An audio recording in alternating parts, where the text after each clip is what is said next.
Yep. Cameron texted in and says, I used to work at a fast food restaurant. On my last day, I dumped the barbecue sauce bottles all over the floor. What? For my boss to clean up and said, peace out.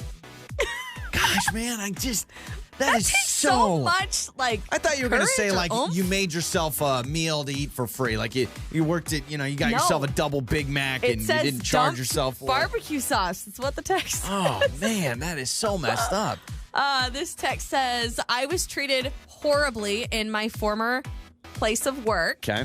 I worked in IT, and I locked up my former boss's computer and emails by changing his passwords on my final day. I honestly feel like that's illegal, but to each their own. Think about that. Your boss, you He can't now even log in. He can't get into his computer. That is the person, if you're talking about a person that you want to make sure if they quit or you fire them, it goes smoothly, is the IT guy. You could change the internet passwords, all that stuff. Yeah, that's true. I cannot believe this one. It says, I had a friend, and then they put in parentheses, definitely was not me, slashed Sure it the wasn't. tires Oh on my his gosh. boss's car. You guys, it's crossing the line. I mean, seriously. I That's want to crossing know the what line. these bosses have done to Do you wrong believe them that for that so text long. is telling a story of a friend, or they just want to say it's a friend? So they, Definitely it was not me. yeah, asking for a friend. This text says, I don't have any crazy stories about leaving a job, but I cannot imagine the amount of damages those Mercedes was. No, they said millions of euros, and I don't know crazy. how euros transition to dollars. That's insane. Have you had a peace out moment leaving a job? job? I worked at Hollywood Video Rental Store, and I asked for a vacation day, and he said, you know what, let's just make that be it. Yeah. But no, I've never had it. I have some coworkers that have done some pretty crazy stuff. We had my office, when I first started working here, had an office. Now I have a cubicle, so that tells you how far I've come. And my office was by the front desk, and they were training a new front desk lady. It was her first day. She asked if she'd go on a lunch break, which she did.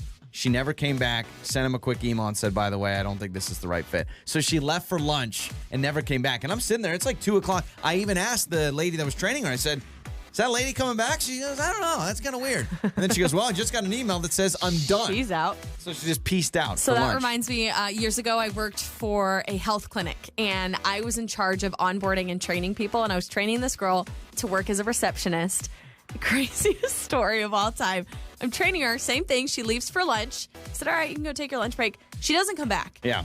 But she never corresponds. Like, she never sends an email, a text, a call. I'm worried about her. Did she get in an accident on her lunch break? She never came back. We're calling or emailing her. After a couple days, my boss said officially, I will take this as your resignation and we have to terminate you because Sure. you haven't returned. I would say a month later, I was watching the news and I was flipping through, and there was a news story about a woman who was jailed. She was sent to prison for embezzlement of a former company. She embezzled $50,000. Up on the screen was the girl I was training. She legit left, and she had embezzled money from her former coworker or her former employer. Anyway, it was just crazy. I was Is she like, still oh my in jail gosh. now? Do you know? Probably. I don't know. Oh I my don't gosh. know. I haven't checked up on it. That's crazy. I have to Google her.